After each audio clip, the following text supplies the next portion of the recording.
Good morning. This is the Arlington County Board of Equalization hearing for Tuesday, July 28th, 2020. The first case on the agenda is RPC 14038-008. And speaking on behalf of the appellant is Ms. Suzanne Ross. Ms. Ross, you can start with your 8 minutes and tell us about the property. Okay, good morning. Thank you for your time.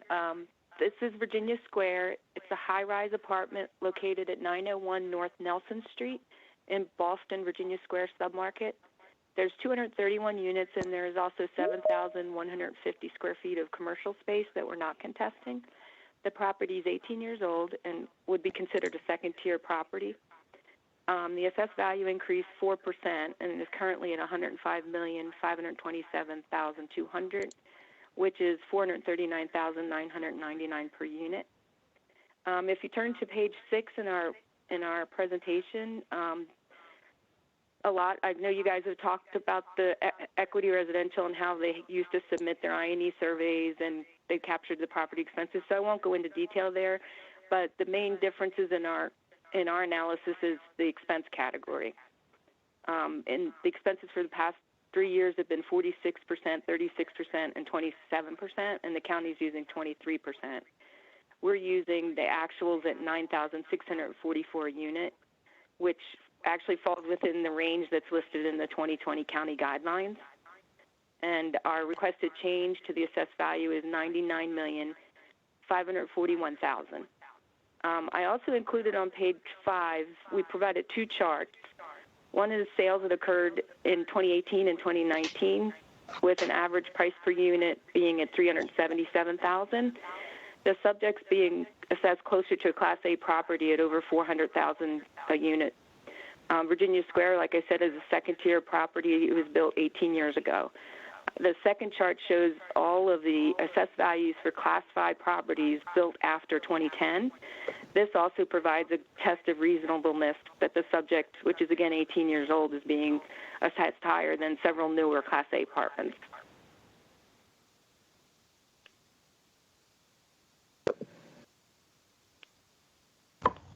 That's it. That's it? Oh, okay. Sorry. I think we're... Yeah. Sorry, I'm not as wordy as Jeremy. I apologize. No problem. Okay. Or as entertaining. Yeah. Mr. Chikas. Good morning, board members. Good morning, Ms. Ross. I would agree this case is fairly succinct in the sense that we've seen year-over-year growth. In fact, 3 years in a row growth of gross potential income. 2018 and 2019 increased by over 3%. Apartment revenue alone increased 3% in 2019. It's a highly stabilized building. It's been well under 4% the last 4 years. And in fact, true vacancy has gone down 3 years in a row, with the 2019 reported at 2.3%. Mostly due to that, there was an increase in effective gross income in both 2018 and 2019. 2019's increase at approximately 4.5%. Operating expenses are actually down 3 years in a row. And again, as in conjunction with that, the net operating income is up 2 years in a row. And in fact, 2019's increase was 18.3%. The board's seen this before due to the success of the property and a bit of underprojection by the county. The county actually underprojected gross potential income by $247,000. We underprojected effective gross income by over $470,000. And we did, in fact, underproject operating expenses by $386,000. But that's also led to an underprojection of net operating income by over $85,000. Due to these underprojections, you can see if one were to make a correction and increase the operating expenses through use of code Virginia 58.13295.1, the board is enabled and is empowered to consider the actual vacancy and actual effective gross due to that vacancy. So we do believe if there was a inclination to increase the operating expenses of the property, we would hope that you'd also make adjustments to the gross potential and effective gross. Given the under projections made by the county, we do believe that the assessment should be confirmed at $105,527,200. Thank you. Okay, thank you. Questions from board members?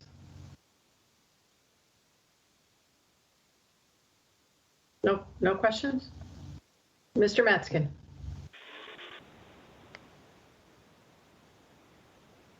Can you turn your microphone on, please? For the department, what first of two questions? You talked about the under projections. Did you run, and there seems to be several of them, or you report several of them. So did you run an informal test and found that the new indicated total value would be somewhat more than the 105 million, and therefore that's why you didn't present it to us? No, I think, Ms. Matzkin, we've talked about this before. It's essentially a bit intuitive on the part of the department and looking at the difference. In other words, that we're so far below effective gross based on the stabilized 6%, whereas the property's even under 3%, that if we were to adjust that up and then again make a similar adjustment to correspond with the 27% or so operating expense of the property, if anything, our net operating income would go up. So instead of calling for an increase of the property, we recommend that you confirm. No. Yeah, okay. Yeah, that was the operative term. It's intuitively obvious. Okay, just wanted to triple check on that because you so often do tests. And for the appellant, on page 3 of 101, the right-hand column F. At first I was thrown, then I found it. Why didn't you, down at the bottom, what's it called? This is one font, I need glasses. I guess it's 19, where you add in the retail income after you've capped the net operating expenses of the apartments. Why wouldn't you cap out the total as you see in columns D1, D2, as the department did? Why wouldn't you add them up and then cap them out for your final value? I'm sorry, I'm not following. What page are you talking? Page 3 of the handout, page 3 of 101. It's income and expense summary sheet. And it's in yellow and blue and some other color, puce or something. Oh, from the county? Mm-hmm. In our packet, page 3 of our packet, as opposed to your page 3. And your question again, sir? I'm sorry. Okay, so there's a matrix here, columns A through F. And D1 and D2 independently assess the income, the expenses, and then the eventual indicated total values of the apartment and separately the retail components of your building, and then add them up at the bottom. Whereas Right. It appears to me on your column F, what you submitted for 2020, you did all of that for the apartments, but then just added in the indicated total value for the retail after the net operating expenses for the apartments were determined through applying a cap rate. Because Why didn't you also apply the cap rate to the NOI and retail? Go ahead. Because we agreed with what the assessor had done, so that's the 388,700. Because the assessor did it below, this isn't quite right, Yeah. below the line. So maybe the question ought to be to the department. I'm sorry. In the future, I will Yes, Ms. include Matzkin. that. Yeah, no. They did cap it out. I'm sorry. Sure you did. Of course, in D2. Yes, sir. Yeah. It's not actually uncommon. There we will have multiple components of a mixed-use property where sometimes the agents don't appeal one component. So in this case, they essentially agreed with the county, appealed just the apartments. And just took your number. Okay, got it. Thank you. Thank you very much. Yes, sir. Okay, other questions? I only have one for the appellant.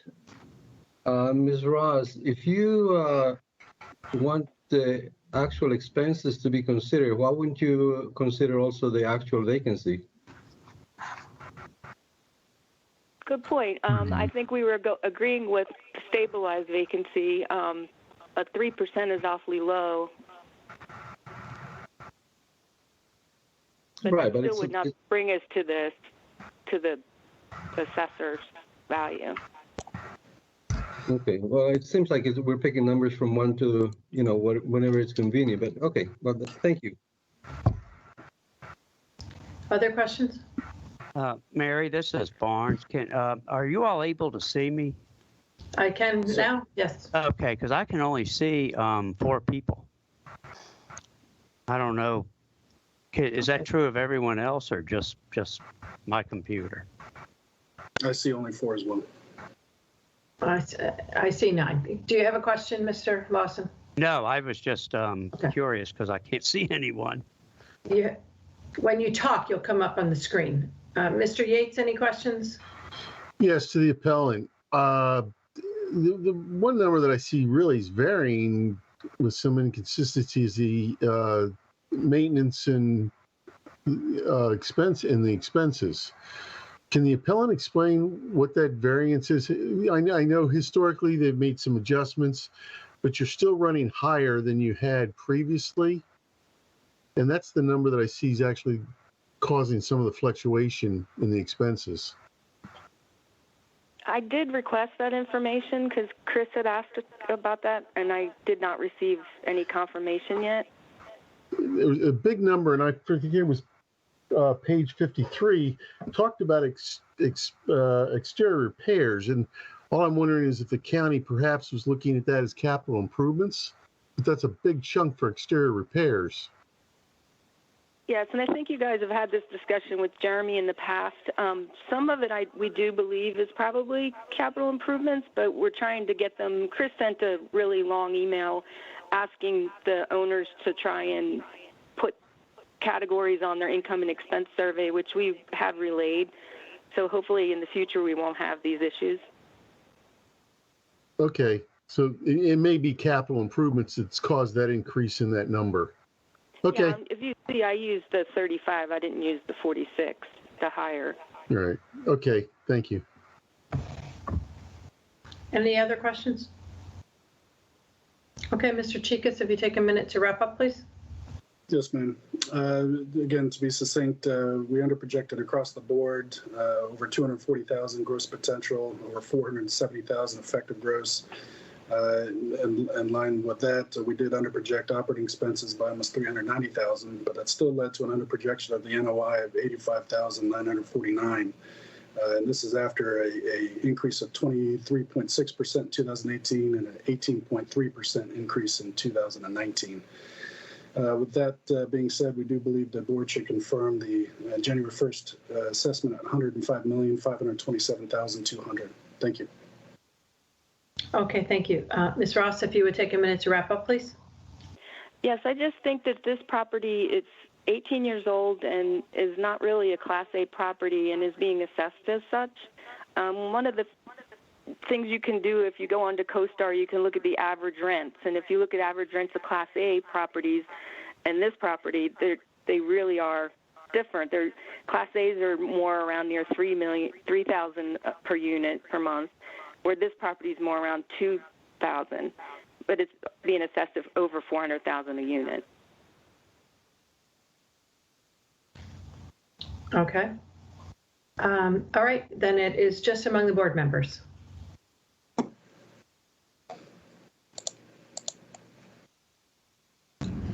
What's everybody think?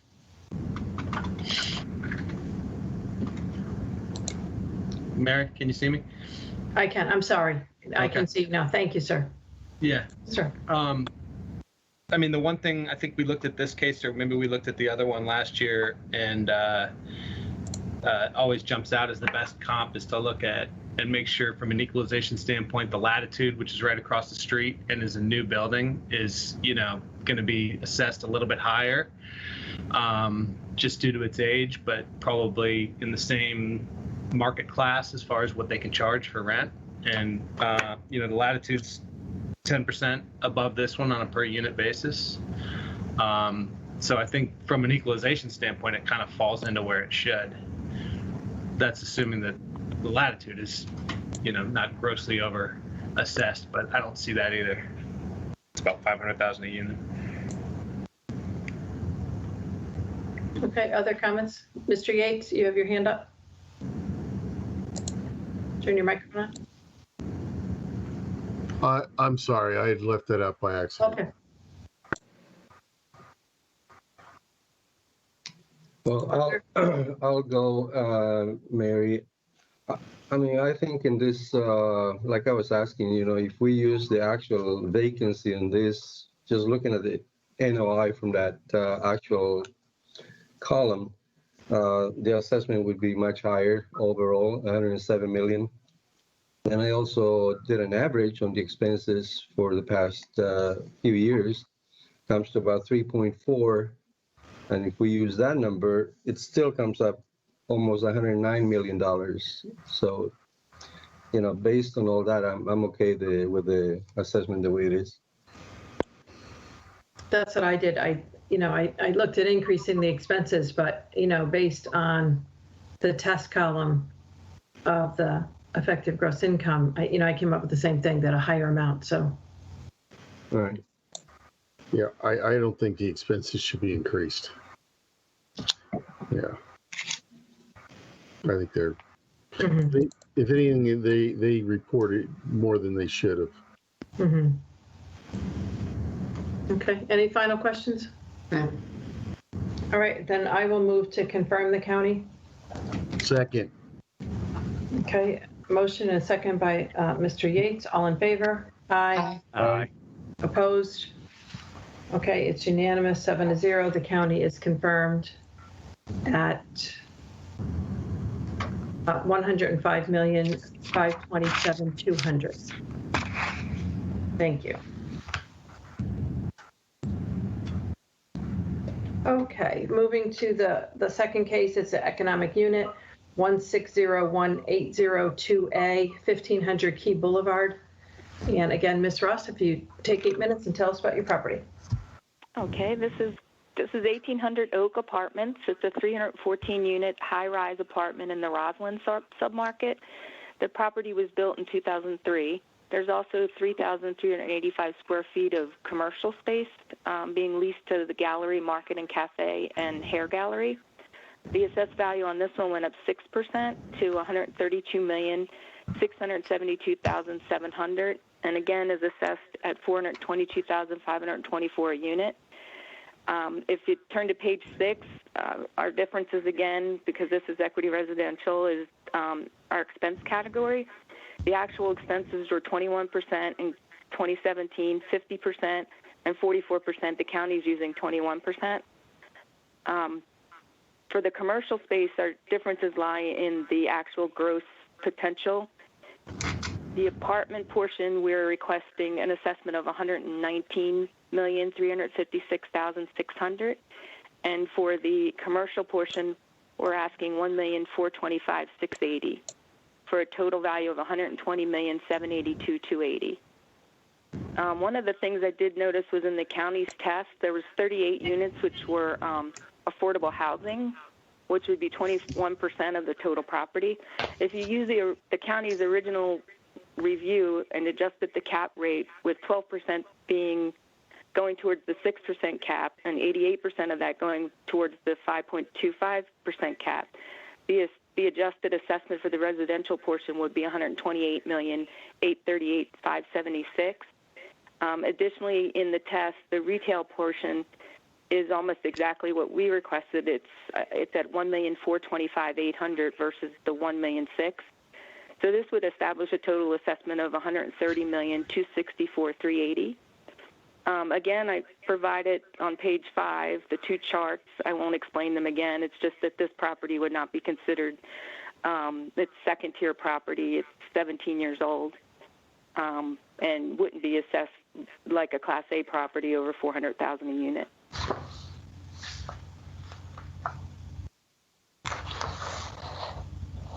Okay, thank you. Mr. Chikas? Yes, ma'am. Again, a bit of a similar situation with 1800 Oaks. The gross potential increased at the property 3 years in a row. 2019's increase was over 5%. Much of that due to the apartment revenue increasing by approximately 4.7% alone. Effective gross increased in 2018 and 2019. 2019's increase was 4.7%. This one we had a bit more consternation in regards to the operating expenses that were listed. Not to put words in Mr. Yates's mouth, but this is essentially more what we were wondering about with this property as opposed to last property. In regards to the large number listed for maintenance repair, we did reach out to Ms. Ross, as noted on page 47 of the BOE package, emailed specifically in regards to approximately $2 million in common area exterior miscellaneous repairs that the county issued questionnaire, income and expense questionnaire, asked for details, explanation of the specifics of what was spent on common area exterior miscellaneous repairs. That I&E field was left blank. We did follow up with Ms. Ross in regards to asking the owners what was spent and specifically singling out if those were capital improvements, so we could differentiate those from annual operating expenses that are appropriate to the building's annual operating history. The owner did not respond. We noted, and you can see on our summary sheet, that something similar happened last year. Okay, you need to wrap up because your minute has expired. I have 8 minutes, ma'am. Oh, I'm sorry. You're right. I'm sorry. It's okay. The 2018 I&E listed $2.4 million in common area and exterior repairs, but we noted that that was actually associated with permits that were taken out for interior alterations to the lobby and fitness center. We talked ad nauseum about the difference between an annual operating expense for upkeep of the property and capital improvement. And this sort of exemplifies what we mean. They spent that money on common area repairs, which again were actually capital improvements of fitness center and common area lobby, and then saw an increase in rent revenue of 4.6%. Now, we can't 100% correlate that and say that's why they made that increase, but it surely goes a long way in explaining what we feel capital improvement does, which is either add life to the property or add profitability. Given that we did not hear back in regards to that $2 million in common area and miscellaneous repairs, we did essentially look at a test and a reconstruction, which we put into column F to reconstruct the 2019 I&E minus those expenses that we associate with capital improvements, and noted that the percentage of operating expense as a percentage of effective gross dropped from 44.4% down to 23.4%. Much more in line with where they were in 2016 and 2017 before the large increases in 18 and 19. That being said, we still underprojected, again, across the board, $423,000 under projection of gross potential income, $587,000 under projection of effective gross. Again, this is a property that's approximately 4%, 3.8% true vacancy. And then again, depending on which column you choose to associate the the operating expenses with, we either underprojected by 2.3 million or 318,000. And that again led to either an overprojection of net operating income or an underprojection. We did note, as Ms. Ross pointed out, to our discredit, we did not include the committed affordable units that were in the property as of January 1st. So we did a test to break out those market units from the committed affordable units. We did actually run the test on the retail, as Ms. Ross noted as well, and found that the property, the retail component actually would have a decrease in value. But given that the other two actually called for an increase, overall, the property would have increased by approximately $2 million. Given the lack of answers in regards to the questions that posed to the owners in regards to what these $2 million or so was spent on, we do believe that the county should be confirmed at $132,672,600. Thank you. Okay, thank you, sir. Questions from board members? Mr. Lawson. For the county, I've got two questions. One is this building considered high-rise? This building is, I believe it is Exactly. Yes. I think, is my recollection correct that at least at one time we were suggesting maybe it ought to be split with part of it mid-rise? But the county doesn't, if part of it's high-rise, the county considers all of it high-rise? That's my correct. Yeah, we show recollection. that it's 19 stories tall.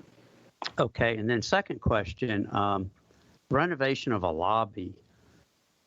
It's kind of hard for me to consider or to understand how some of that could be capital improvements, but you discounted the entire renovation of the lobby.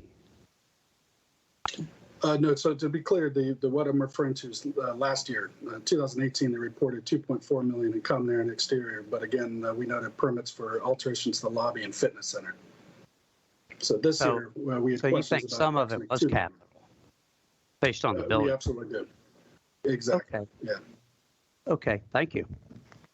Okay, thank you. Other questions? No? Okay, Mr. Chikas, if you take a minute to wrap up, please. Yes, ma'am. Again, we underprojected across the board, highly on gross potential, over 400,000 gross potential, almost 600,000 on effective gross. We had questions regarding the near $2 million in common area and miscellaneous repairs. The INE was left blank in regards to the explanation, and the owners did not respond to questions posed. So we did create this column F to show what the difference would be. Either way, it's an increase of 17%, 17.4% if you include those questionable repairs, operating expenses, and then almost 62% if you do not. Either way, we do believe that the board should confirm the county's assessment of $132,672,600. Thank you. Okay, thank you, sir. Ms. Ross, if you take a minute to wrap up, please. I just don't understand how you can reconstruct the operating for year 2019. Those comments you made about the renovations occurred in 2018. Also, I just want to again mention that this is a second-tier property that's being assessed at over $400,000 a square foot. Okay, thank you. Okay, it's just among the board members now. What's everybody think?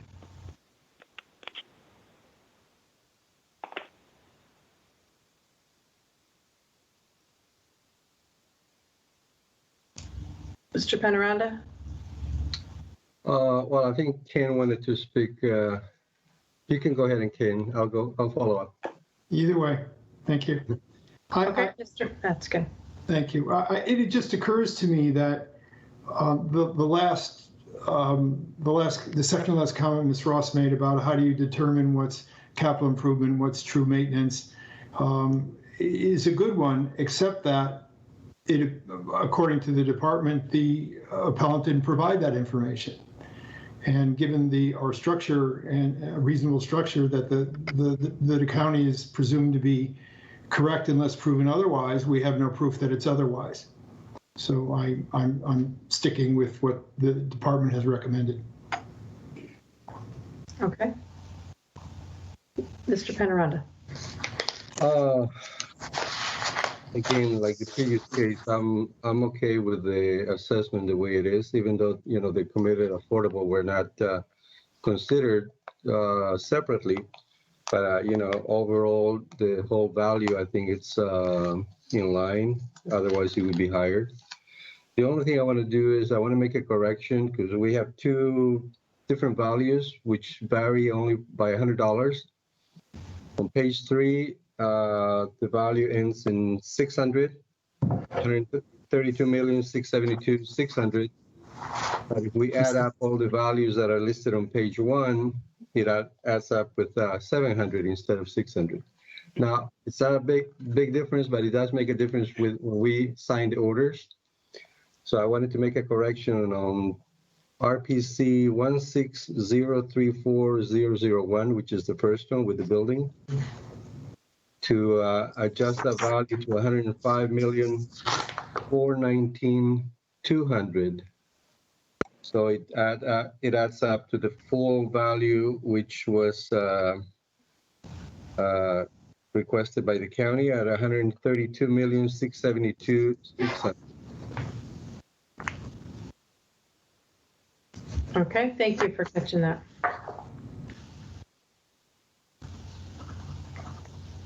Any other comments? No? Okay, Mr. Penaranda, do you want to make a motion? Yes, go ahead and make the motion to confirm the assessment at $132,672,600. I'll second. Okay, motion is second by Mary Hogan. All in favor? Aye. Aye. Opposed? Okay, the county is confirmed with the correction of the math to $132,672,600. Mr. Matzkin, can you put your camera on? That's why I couldn't see your hand up. It shows that it's on, and I see my own picture, and Oh, you but do? the camera. Mary, I see him too. I'm sorry? I see him. I can see Ken. Yeah, and I can't see you, Mary. It's an extension what Barnes already brought up. Okay. Yeah, I just see your initials. I can't see that you're on. Okay. Same for me. I only see your initials. Okay. Moving along to the third case, RPC 35005-034, 1401 South Joyce Street. Ms. Ross, you can start with your 8 minutes and tell us about this property.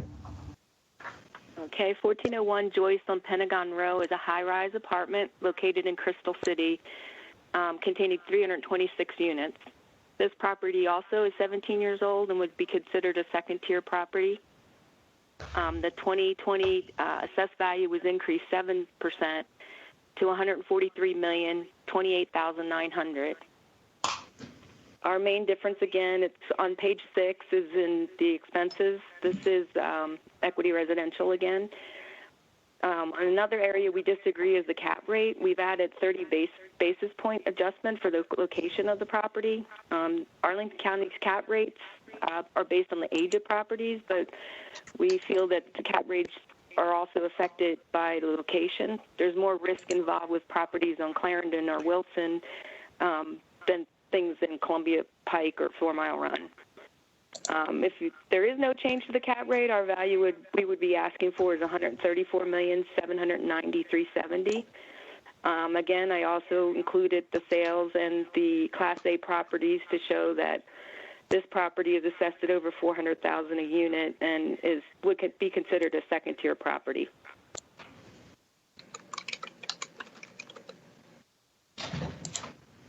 Thank you. Okay, thank you. Mr. Chikas? Yes, ma'am. Similar in nature to the last 2 cases we've seen. The property is doing quite well. Its revenue is up 3 years in a row. 2019's apartment revenue is up 2.8% alone.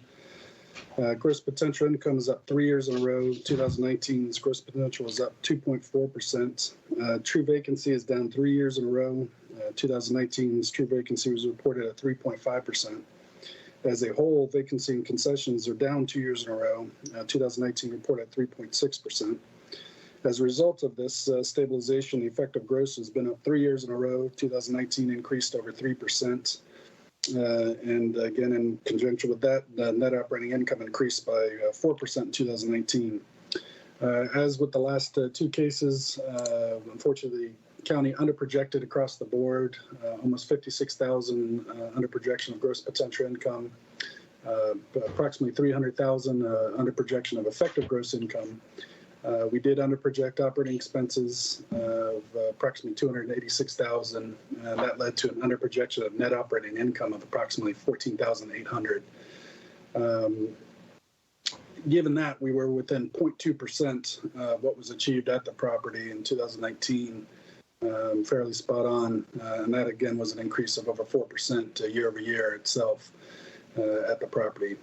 So we do believe that the county should be confirmed at $143,028,900. Thank you. Okay, thank you both. Okay, questions from board members? Mr. Lawson. This is for the applicant.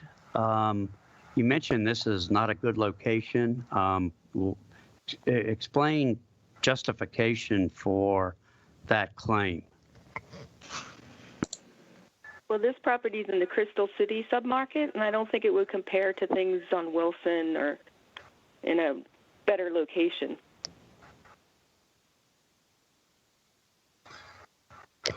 Okay. Additionally, the property isn't a Class A, and I did provide those charts to show if you go on to CoStar and look at the rents, they don't get the rents that Class A properties are getting. I do not believe it's worth the same as a Class A property. But if you use the same cap rate that the county used, the value is $134,790,370. Okay, I was just asking about the location.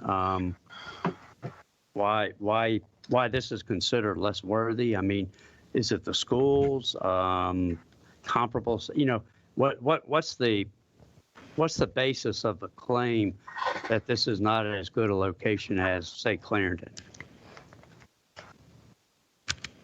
I think it's just market evidence. It's kind of like certain areas.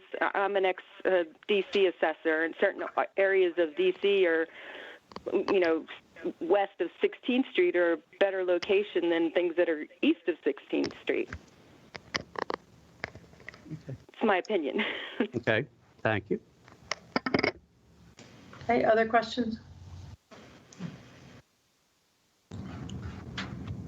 Mr. Hoffman. Just a pretty basic one for Mr. Chikas. We had the cap rate was 5.29. Is that the buildup with the bid?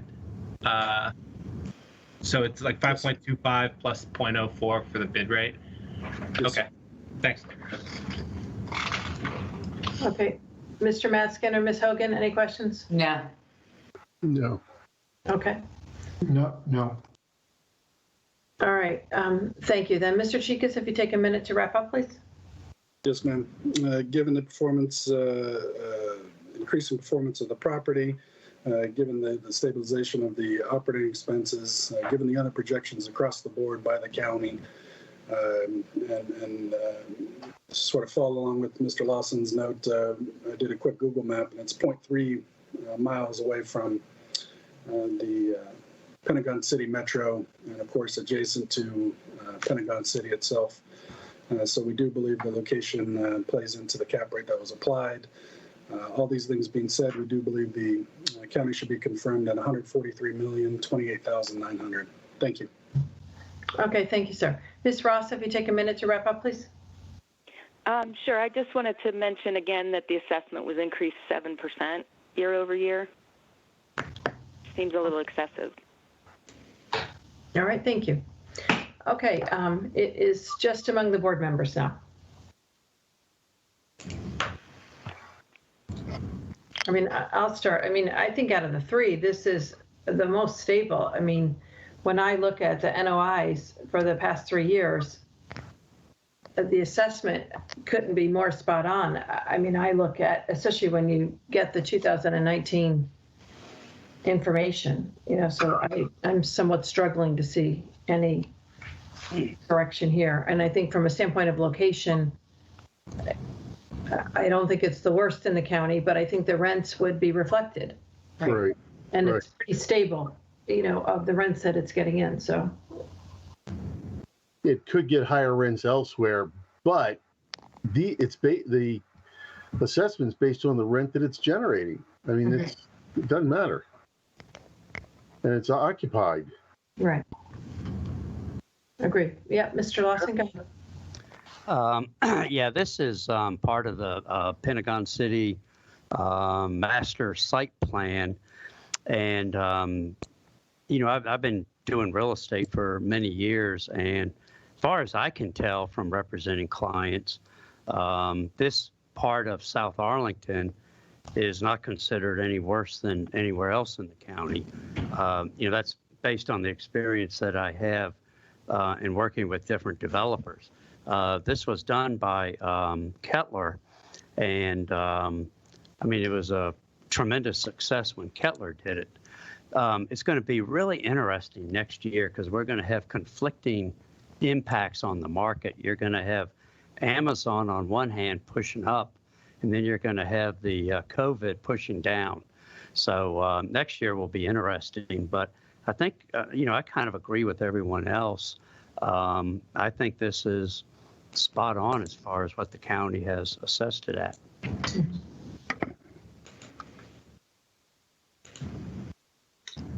Yeah, I have to agree. I mean, I don't think we have seen something more stable than this, that even averaging the expenses, it's even lower than what the county has.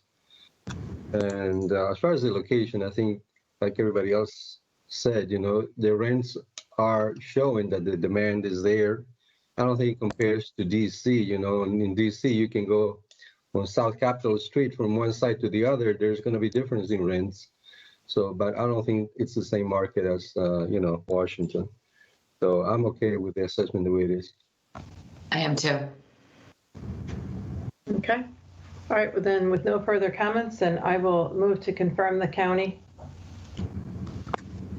I'll second it. Okay, who? Mr. Lawson, I believe you all talked, but I saw his head move, so I I'm think there going were with three Mr. of us. Lawson. Okay, motion is second to confirm the county. All in favor? Aye. Aye. Opposed? Okay, the county, it's unanimous. County's confirmed at 143,028,900. Thank you, Ms. Russ. Thank you for your time and consideration. I appreciate it. Thank you, Have a Susan. good day. Have a good day. Okay, it's 9:43. If everybody wants to take 5 minutes, and we'll come back around 9:48 and finish up the last two cases. All right? Sounds good.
Had a phone call. Okay, do we have everyone else back on? 2, 3, 4. Okay, I believe we have everybody. Okay, next up on the agenda is case number 4. It's RPC 31034-024, 2480 Glebe Road.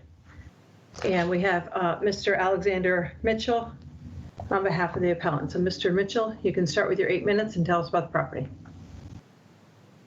Great, thank you. Good morning, board members, and good morning, Mr. Chikas. Can everyone hear me okay? Sir. All right. So subject property here is now known as the Hotel Pentagon. This used to be the Best Western Pentagon over there on Glebe Road. In 2019, it lost its flag and is now an unflagged hotel, used Hotel Pentagon. 2019, the performance of this hotel did drop off. They saw an 11% drop in room revenues, reduced occupancy rate, ADR. And so we're placing primary emphasis in our analysis on the performance of the subject from calendar year 2019. We feel that the operating performance from prior years when it was operating as a Best Western with that flag and the market acceptance and trust that comes with it should not be given as much weight anymore, and that primary emphasis should be placed on how a buyer would look at this as an unflagged hotel, the Hotel Pentagon, as of the date of value here by the end of 19. So the NOI before FF&E for calendar year 2019 was basically $900,000 and just a bit of change. Even the department is stabilizing the property at about $1,150,000, so almost a 25% higher assumption for what this property can achieve for NOI before furniture, fixtures, and equipment, and then capitalizing that NOI at a cap rate that it was still used for other flagged hotels, like the next property that we're going to see, or that it would have formerly used for this property as a Best Western, which we also feel is too aggressive. So we adjusted. We placed primary emphasis on the performance from 2019, capitalizing that income, and then also adjusted the cap rate upwards based on a look at some market data, which we include in the pages following our pro forma, indicating that market cap rates for suburban hotel assets like this in the greater DC market for a limited service hotel are going to be around 8.5% or 9% before loading the tax rate. And then, of course, we will also point out that perhaps more than any other sector in the commercial real estate industry, the hospitality industry has really been devastated by the impacts of COVID. We understand that the department and the board may be of the opinion that that's something that took place after the date of value and should be taken into account for next year's valuation, and we can understand that, but we do feel like it does at least warrant some consideration, in that the Virginia Code does have certain provisions and has expressed, at least in spirit, taking that it's acceptable and warranted assessment practice to take into account drastic damage to properties like this and conditions like this that are affecting this property.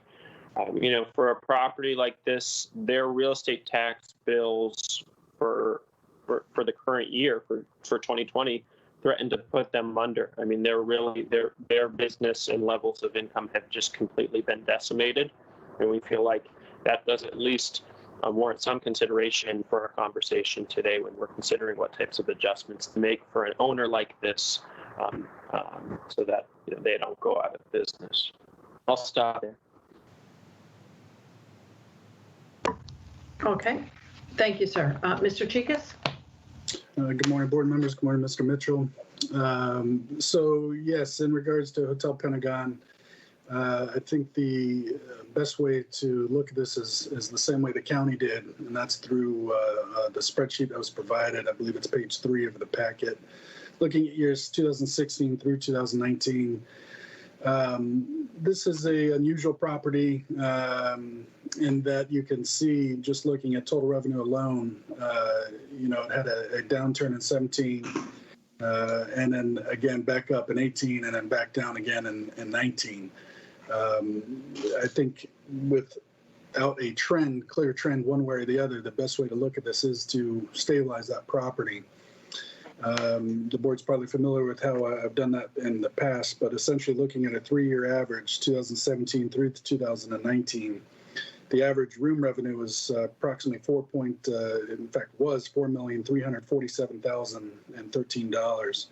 If we just isolate the last 2 years, taking into account a good year and then the downturn in 19, the 2-year average 18 through 19 average room revenue is $4,482,934.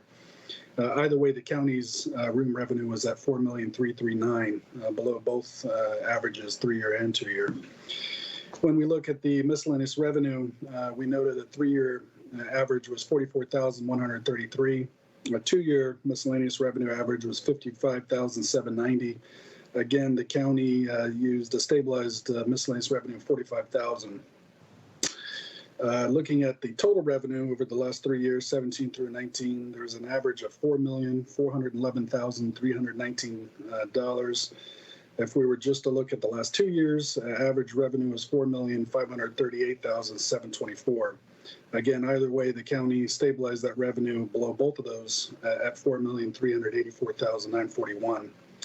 Again, looking at a 3-year average of operating expenses, came out to $3,410,335.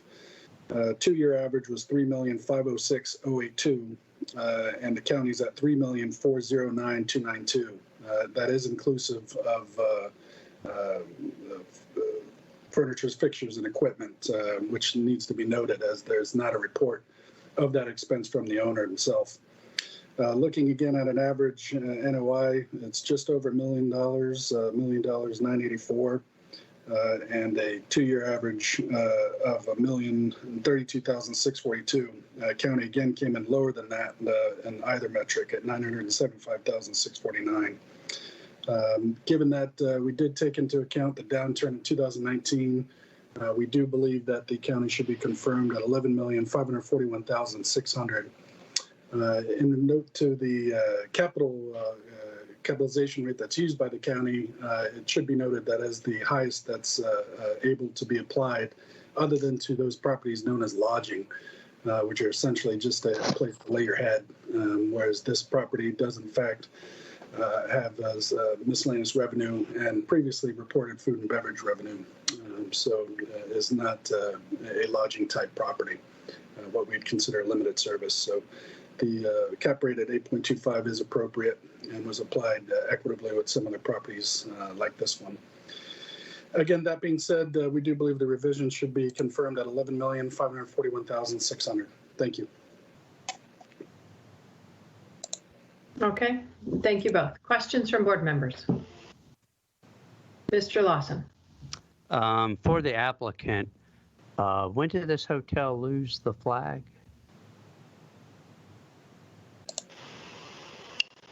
That was in the second half of calendar year 2019.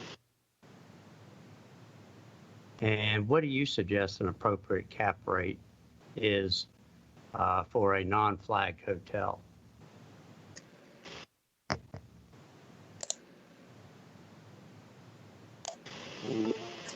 We use a base rate of, I believe it's 8.5%, which is at the lowest end of the range indicated from the market data that we submitted. Of course, you have to extra. Okay, question for the county real quick. Hey, Chris, Sure. don't you believe that a non-flagged hotel is at a disadvantage compared to a flagged hotel? Yes, I do. I think that's, and I'll answer that as succinctly as I can. There's benefits and deficits, if you will. The idea being that the book of business that's associated with a flagged hotel obviously contributes to a good bit of revenue associated with that, being able to call upon the website and the name associated with that. That being said, there's obviously also a cost associated with association with a flag. And to our credit, we did in fact reach out to the appellant. As you can see on page 16 of the packet, we asked when the property changed from a Best Western to a Hotel Pentagon, and if there were any costs associated with that flag change, because we know sometimes there can be costs, again, that are associated with either dropping the flag, sort of termination fees, if you will. But yes, more directly, there are benefits associated with that. I think what we were trying to point out with the stabilized performance of the property is even when it was associated with the flag in 2017, there's a drop of almost 6% in revenue. So whether or not it's through management as opposed to association with a brand name, the property's been up and down over the years. And so this is the first year, at least half a year per Mr. Mitchell's comment, that we've seen a disassociation with that flag. Okay. Okay, Mr. Hoffman. For the appellant, I noticed the next case, looking through these last night, is like right next door.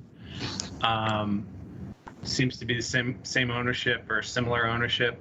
Are they operating the two hotels kind of same, management office? Is there any kind of shared operation, or is it all just two separate properties being managed completely separately? No, they're certain they are operating them. It's same ownership, and there are some management expenses that get spread across the two properties. So they would be probably lower than typical market expenses on those items. Okay. And then was there any capital expense in 19 or anything, or is this just all upkeep that we're reporting? It's upkeep for an aging, grading, really something hotel.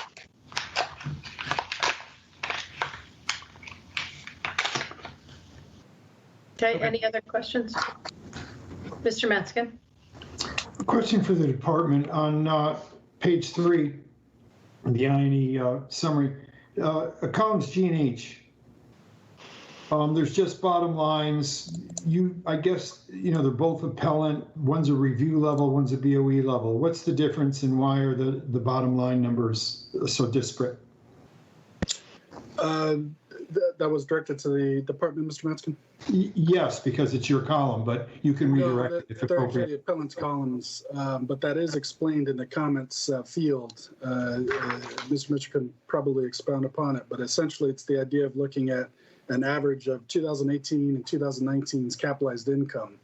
Where we took a bit of issue with that is that they imputed a 4% reserve for FF&E and then deducted the personal property, whereas that's just by its nature, imputation of that 4% is something that was actually not incurred by the owner. It's something that was essentially added in. So it's generally that difference. And then at the BOE level, I believe the cap rate was changed. So the cap rate at the department level is 8.25, same as the department. And then at the BOE level, they used the cap rate approximately some 130 points or so, basis points higher, 9.526.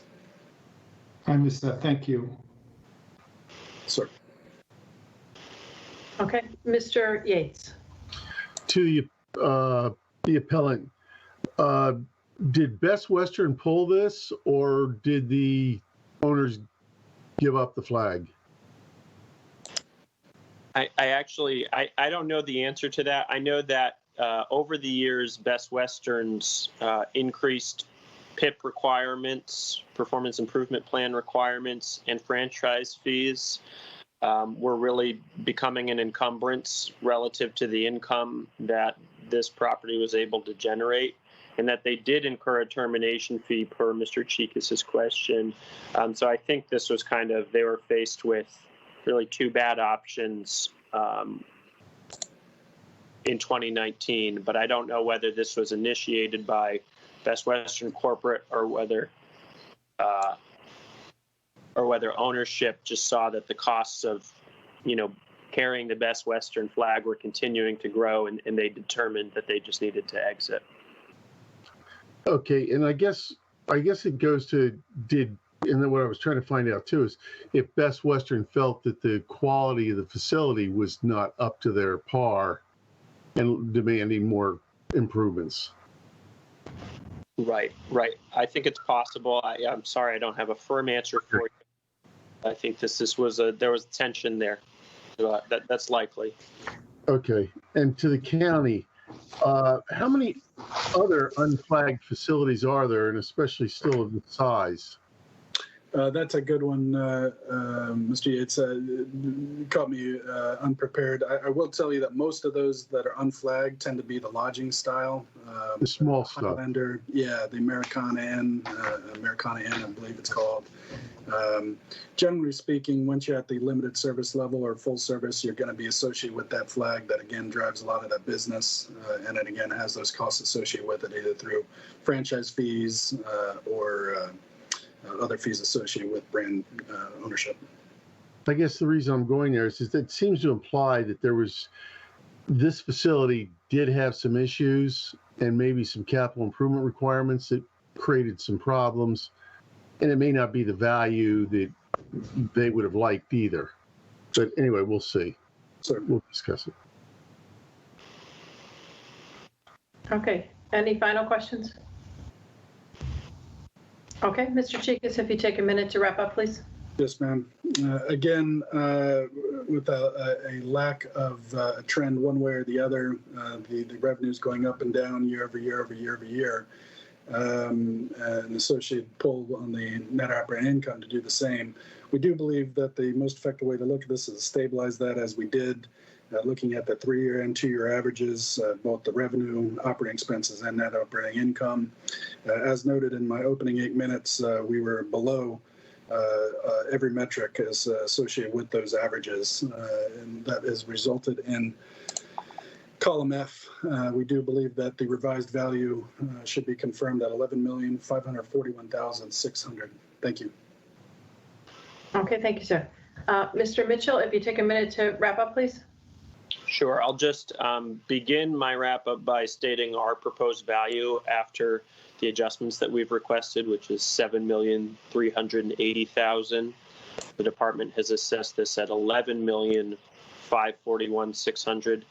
And again, we reach our value by placing primary emphasis on what was going on with the property in 2019, given the changes that occurred in 2019.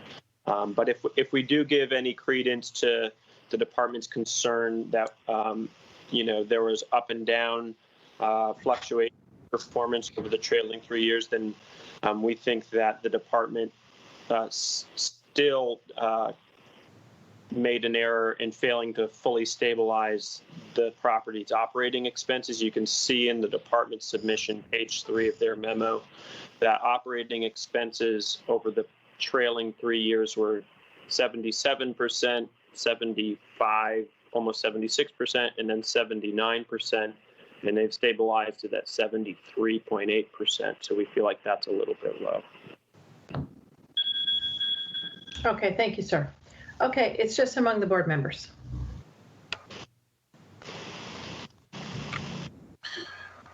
Okay, Mr. Yates. I've been involved with a couple hotels, and when your flag goes, there's usually a good reason. But it does impact the income greatly. But I guess I don't know what to pin any adjustment on, and that's where I fall to a bit of a dilemma. I think it does bring down the revenue and the value. And anyone that would come in as a buyer is looking at what it'd take to bring it up to a status of a better facility that would be flagged. But unless anyone else has got thoughts, I don't know what you'd pin it on. Okay, Mr. Metzgen? I had that same thought and exactly. I don't think it's an accident that in 2019, the NOI was 22% less than in 2018. I think it has a lot to do with the flag, and it's a half a year of flag loss. And so I can't possibly imagine if the NOI goes up in 2020 without the flag. Added on Mark's consideration that probably the physical plant, maybe service facilities, are not up to par, and that's why they lost their flag, which I hadn't thought of, but certainly makes sense to me. So what I came up with that it couldn't possibly have done better in 2020 than it did in 2019, bottom line. And knowing that we can't pick figures, amounts, dollars out of the air, I then concluded, to respond to Mark's conundrum, that I would take the 2019 numbers and then see what the true well, 2020 is going to be such a mess with COVID. We don't know what the true value of the place is going to be. But we have a solid figure in 2019 to earmark. Finally, on COVID, had COVID in December 1st, for instance, 2019, been the probable threat that we saw in February, December 1st, 2019, the probable threat that it became, but still elusive in February 1st, 2020, I might have given some credence to do something about the value of this as of January 1st, 2020. But I'm responding to the appellant's argument. But it didn't. And I give no credence whatsoever to the looming disaster that COVID presents for the lodging industry. Okay, Mr. Lawson? Yes. I believe, I'm not 100% sure of this recollection, but I believe this was owned by Washington Real Estate Investment Trust, and we looked at converting it from a hotel to residential. And they just weren't able to mount that effort for whatever reason, and it ended up being sold. I'm in agreement that losing the cap has an impact. Ken, what I did is I took the operating year 2019, used that, and ended up at a assessed value of $10,652,300. I got 10,936. Just oh, you did? Maybe I carried the 4 wrong or something. No, Mr. Metzgen has the math right. Oh, okay. Does he? Okay. But I think the value is probably even less than that. But I don't know how you get there. So yeah, it's less than that, but I don't know what you do either. Yeah, so we go with what? Ken, what was yours? 10? $10,936,739. Mary, you agree? Yeah, that 739. Yeah. My only concern, and I get that they lost the flag, but that's 6 months. I mean, we look at all other issues. We look at when there is a trend. I think 2020 will certainly set the tone as well. But even the appellant said, with having the flag, there's expenses that go in line with having to maintain that. I don't know. I think the tests that they did, it does reduce it. I mean, if you look at historically, this was a $16 million property. 16, 14, 13, it is slowly coming down. I don't know if I'm comfortable just saying, oh, okay, it's lost its flag. Let's go ahead and drop it to 10 million and see what happens next year. I think the fact that, the income is down, it has, historically bounced up and down all over the place. I think 2020 is going to have its own issues with the COVID-19 for where this is, proximity to the Pentagon and to the airport. Travel is down, there's less meetings and whatnot at the Pentagon, so this is probably going to have a reduced income for next year. But again, that's next year. I don't know. Well, let's hear what the other two have to say, and then Mr. Lawson will come back. Mr. Penaranda. What I did is, without really taking into consideration the flag or being there or not, I think the income is still there. It's still showing that the income was still coming. It's not like it dropped dramatically. And rather than taking the approach that the appellant took, averaging 2018 and 2019, and just come up with a capitalized value for that, I came up with an amount which is almost to the amount that the appellant had when they had the review at the department level. And the only thing I did is I did an average for the expenses for the past 4 years. And by doing that, the average expenses are $3,354,000, and deducting that from the revised assessment, I come up with a final value, after personal property and all that, of $10,074,839, which is a little bit lower, but that's really not, like I said, not taking into consideration the flag or not flag, because we don't really know exactly at this point whether it affects it or not. Location is still good. They still have the other hotel next door, which, it's a flagged hotel. So I don't know. I guess we'll see next year how he does. Okay, Mr. Hoffman or Ms. Hogan? I was going to say I'm supporting cutting them a break either the way Jose did it or the way Ken and Barnes did it. I would just worry about getting below that because there is still the backstop land value, like Barnes kind of mentioned, that there's some, it's an RAH zoning, which has been in the past used for residential across the street with the Bell Apartments. So there's still that value that's kind of being carried on the land with the hotel, and that's probably the long-term approach here is to do some sort of rebuild. So I wouldn't get too crazy on the value, but I would support kind of a high 10 million number.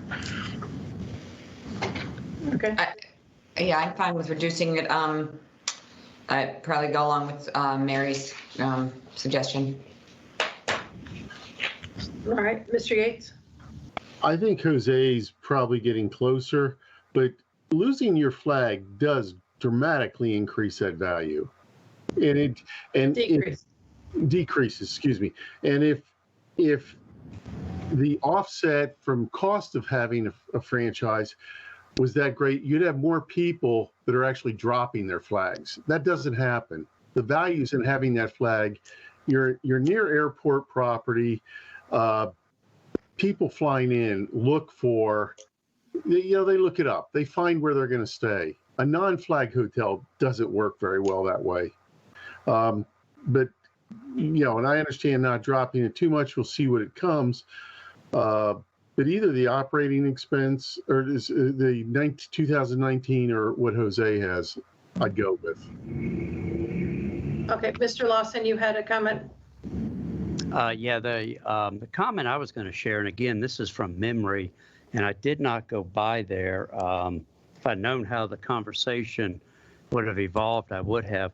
My recollection is that this is difficult to get to off of 95. And again, that's a recollection.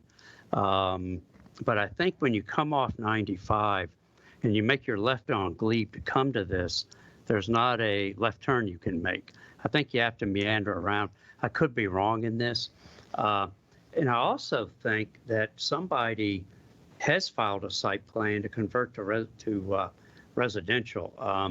Again, I wouldn't swear to it, but I think I remember seeing that on the board's agenda at some point in time. Okay, Mr. Matzkin?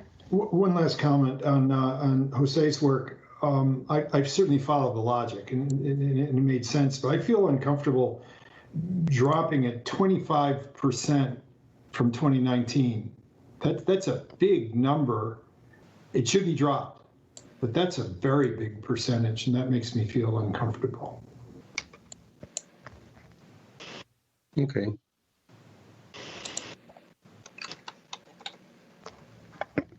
Well, I would support your math. It sounds like that's where we'd have to go to get a consensus.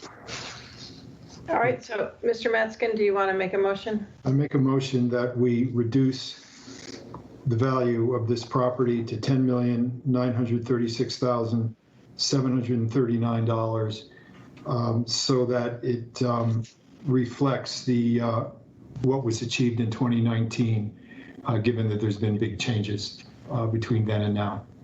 Okay, so it would be 10,936,700 is the motion. But yeah, you're right, of Does course. he have a second? I'll second. Okay, motion is second by Mr. Lawson. All in favor? Aye. Aye. Opposed? Aye. Mark, are you opposed? I was for. Okay, so it's 6-1 with no MPD, and it is reduced to 10,936,700. Mary, can I jump in just 1 minute? I'm sorry to do, but can I jump in 1 minute?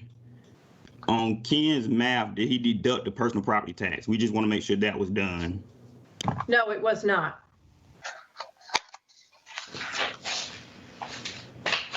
No, so the value, and then you would subtract the 284,434 and get 10,652,300 after the personal property. Yeah, that's what I did. That's the reason for the difference. That was the difference. Great, thank you, Irving. Okay, so does everybody have that for the minutes? Can you say that again? 10,652,000? 10,652,300 after removing the value of the personal property of 284,434. Okay. Okay? All right.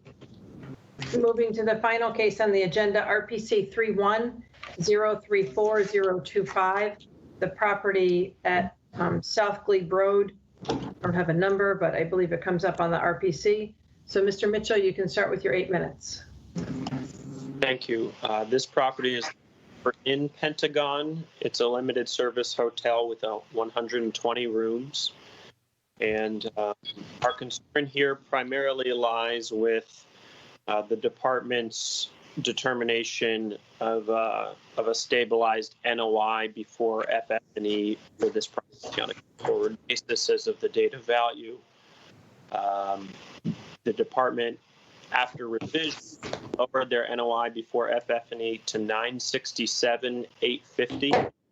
And if we look at the actual NOI before FF&E achieved at the subject for the prior 4 years, laid out nicely on page 3 of the department's memo, you see that it's never generated more than $900,000 a year in NOI before FF&E. And so we feel like where they started north of $1 million, we appreciate them taking into account our concerns and making an adjustment, but still ending up at still close to $1 million at 967 or 968 is still far too aggressive for the property. The department seems to have made the more or less reasonable adjustment on the revenue side, but expenses in particular are still a little bit low or too aggressive for this older limited service hotel, which does have some of the management and admin expenses spread across the other property, the preceding property that was subject to this appeal, which neighbors at the Hotel Pentagon. No disagreement on cap rate, so it's just that stabilized NOI before FF&E. We looked at 2019 and 2018 and those to smooth out any fluctuations and came to a requested proposed value of $7,500,000 even. The department said $9,566,900. Thank you.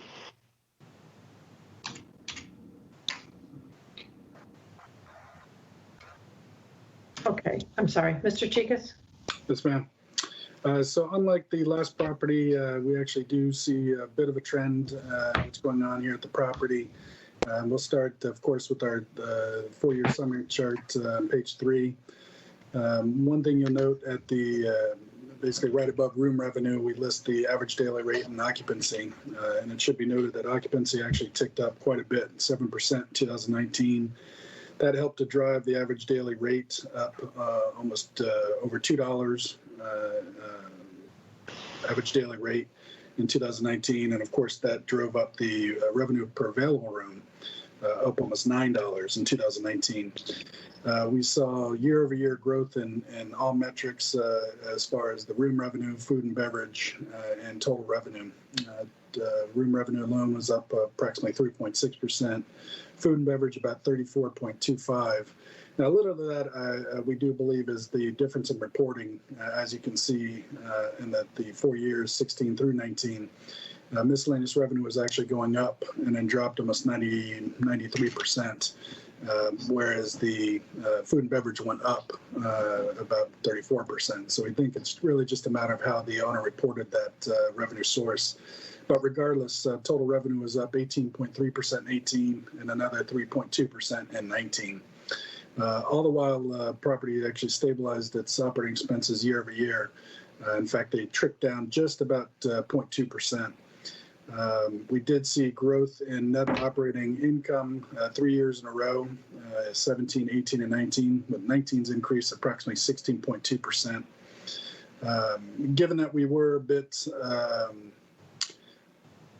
aggressive, if you will, in our projections for the 2020 year, we overprojected revenue, but to be clear, we also overprojected operating expenses. And of course, net operating income. So we did a revision, as you can see in column F. Again, a bit of a smoothing out, if you will, and looking at the averages over these last 3 years and 2 years. And again, we were underneath projections across the board with our revision. In fact, you can see that we actually underprojected with our revision total revenue by approximately 1.6%. And it's important to note, too, while operating expenses look like they're at 74%, you do have to include the reserves for FF&E on top of those. And so you get to a number that's almost spot on with the operating expense that's was achieved last year at the property. Again, adding in reserves for FF&E to the total operating expenses to get a true total operating expense as allocated by the county. Given that, we actually ended up underprojecting net operating income by almost 7%. You cap that at the appropriate 8.25%. It came to a revised value of $9,566,900. We do believe that should be confirmed as fair and equitable. Thank you. Okay, thank you. Questions from board members?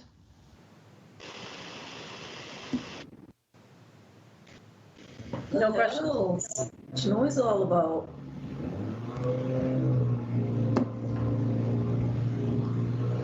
Any questions from board members?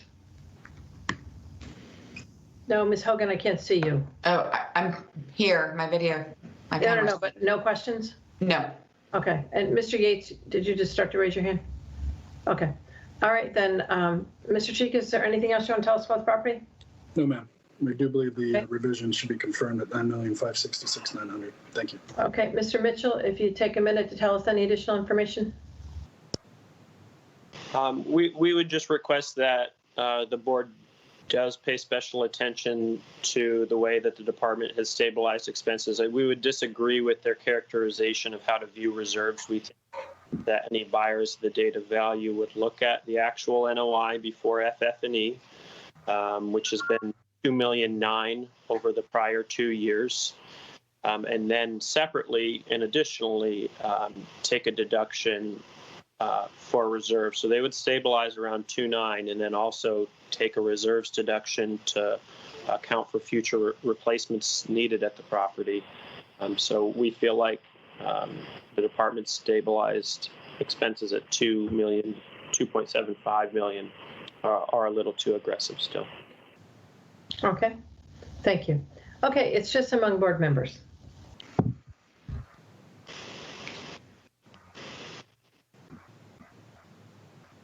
All right, well, I'll start then. I mean, I think the test is generous based on the 2019 income, and I mean, I'm fine with that. Mr. Lawson? Yeah, I'm also good with the county. On the revision? Yes, ma'am. Okay, I'm good with revision. I am also. Yeah, it has already been revised and lowered, and I don't have any problem with the expenses. I mean, if you add up the FF&E It's 2.9 anyway, which is what the appellant is requesting. I'm okay with the revised assessment the way it is. Particularly, I'll add quickly that this is a very stabilized property in all kinds of ways, and a very, very modest increase from last year reflects that.